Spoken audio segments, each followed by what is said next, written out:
Besimi ishte një djalë i vogël, vetëm 12 vjeç, plot energji, kuriozitet dhe ëndra të mëdha për të ardhmen. Jetonte në një qytet të vogël, ku rrugët ishin të qeta dhe çdo cep i qytetit kishte kujtime të ngrohta të fëmijërisë. Ai kishte një pasion të veçantë për biçikletën e tij të kuqe. Çdo ditë, pas shkollës, ai dilte për të eksploruar rrugët e qytetit, për të takuar shokët e tij, për të luajtur dhe për të ndjerë lirinë që vetëm fëmijëria mund ta ofrojë. Familja e tij ishte e thjeshtë, por e bashkuar dhe e mbushur me dashuri. Nënës së tij, Elda, dhe babait, Arbenit, u pëlqente ta shikonin Besimin të lumtur dhe të shëndetshëm. Por pak a shumë ata nuk e kuptonin kur sa i rrezikshëm mund të ishte çdo moment i jetës së tij të përditshme. Ishte një pasdite e zakonshme pranvere, dielli po ngroheshin gradualisht, dhe ajri ishte i mbushur me aromën e luleve që sapo kishin çelur. Besimi po ecte me biçikletën e tij drejt parkut ku zakonisht takonte shokët. Ai kishte një buzëqeshje të pafajshme në fytyrë dhe mendimet e tij ishin të thjeshta. Do të luaj futboll, do të qeshim, do të gjejmë një mënyrë të re për të ndërtuar një lojë me shokët. Por asgjë nga këto nuk do të ndodhte, pa pritmas. Një makinë që ecte me shpejtësi të madhe humbi kontrollin, ndoshta për shkak të lagështirës së rrugës ose për shkak të pakujdesisë së shoferit. Mënyra se si gjithçka ndodhi ishte e shpejtë dhe e tmerrshme, nuk kishte kohë për paralajmërim, nuk kishte kohë për frikë, vetëm një përplasje e fuqishme që ndryshoi gjithçka. Zhurma e metalit që përplaset, britmat e papritura dhe paniku i atyre që ishin pranë, mbushën ajrin. Besimi u përplas me dhimbje të tmerrshme dhe ra pa ndjenja mbi asfaltin e ftohtë.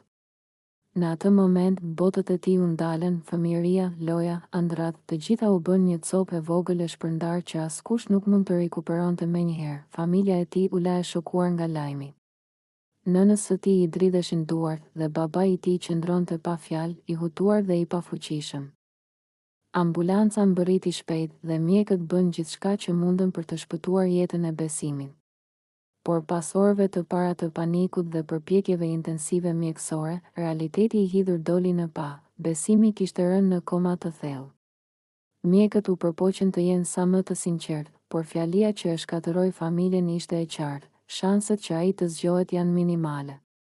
Elda, nëna e Besimit, nuk pranoi kurrë atë realitet. Ajo nuk mund të pranonte që jeta e djalit të saj të përfundonte në atë dhomë të spitalit, e lidhur me pajisje që mbanin organet e tij në funksion minimal. Ajo qëndroi pranë tij çdo ditë, duke i folur, duke i treguar histori nga bota e jashtme. Duke i premtuar se një ditë do të dilte përsëri nga ai shtrat. Besim, mami është këtu. Mos u dorëzo, përsëriste ajo, duke shpresuar që fjalët e saj të mund të arrinin tek ai, edhe në heshtjen e thellë të komas. Dhoma e spitalit u bë një botë e veçantë për Besimin dhe familjen e tij.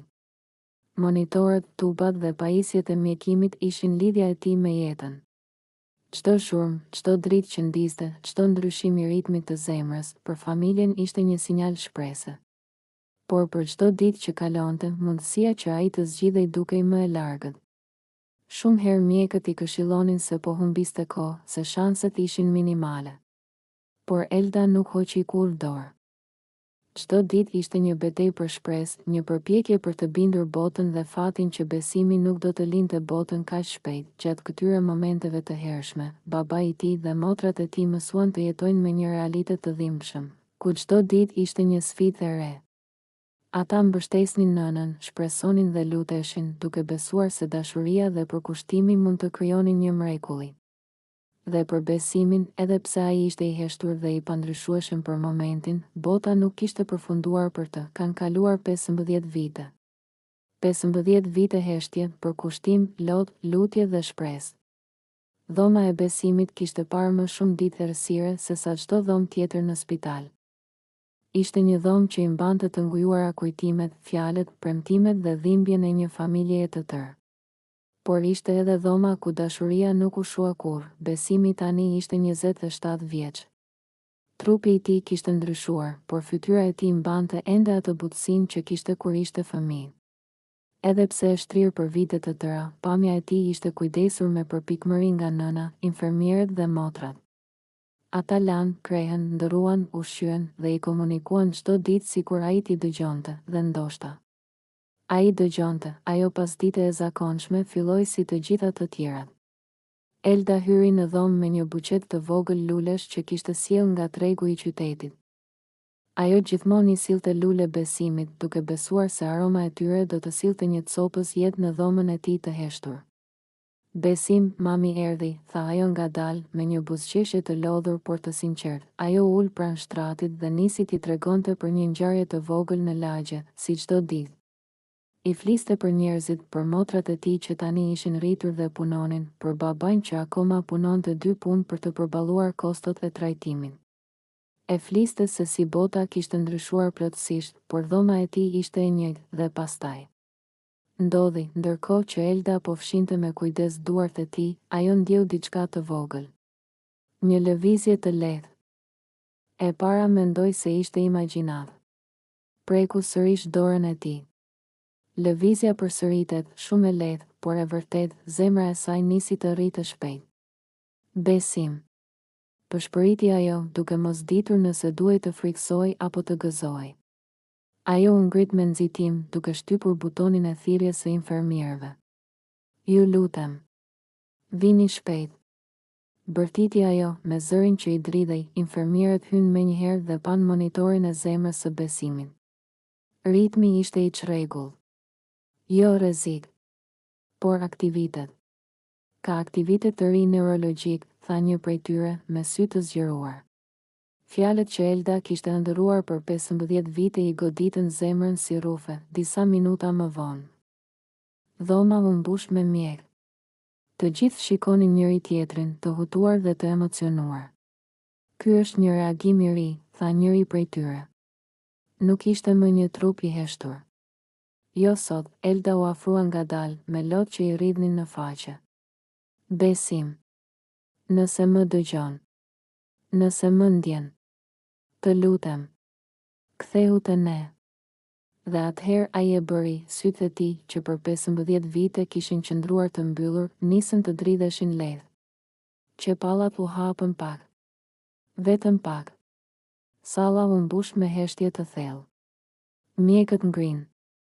Elda ngriti dorën te goja e saj, e mbuluar nga shoku. Sytë e tij hapeshin ngadalë. Ngadalë. Sikur po luftonte me gjithë botën për t'u kthyer, pastaj, më në fund. Ai i hapi plotësisht, ato ishin sytë e një fëmije që tashmë kishte kaluar në trupin e një burri të ri. Ato ishin plot hutim, ndriqim, dhimbje dhe një lloj frike të pafajshme. Ai pa dritën e dhomës, fytyrat e panjohura të mjekëve, monitoret, tubat, dhe pastaj pa nënën e tij, sytë e tij mbushën me lot. Ai u përpoq të lëvizte buzët, por mezi nxori një zë të thyer, mami. Ajo shpërtheu në të qara. Babai i tij, i cili kishte ardhur me vrap sapo dëgjoi lajmin, hyri në dhomë, e pa të birin dhe ra në gjunjë. Motrat e tij u përqafuan, duke mos besuar që po shihnin atë çudi. Një mjek përshpëriti, ky është një rast që do të përmendet për vite me radhë. Një mrekulli e vërtetë. Familja u përkul mbi të, duke i mbajtur duart, duke e përqafuar me kujdes, sikur mos ta thyenin sërish atë ëndër që sapo ishte rikthyer në jetë, pas 15 viteve të heshtjes absolute. Besimi ishte zgjuar.